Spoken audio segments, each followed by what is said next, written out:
Burada koymuştum ki bunu hörsünlər. Qəşəng sakit arılar. Hörüblər.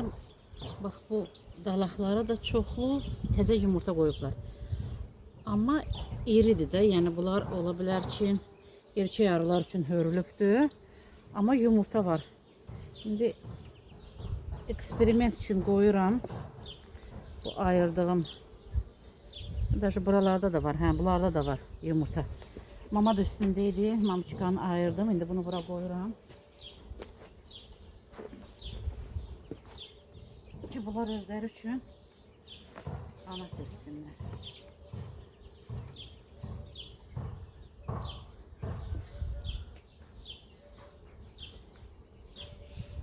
Özləri üçün ana görsünlər.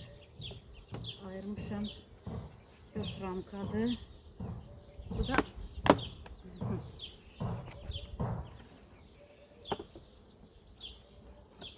bunu bağlayıram. Gözləyirəm buradan.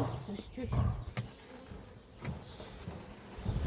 Gelesinlər özləri üçün mama düzəltsinlər.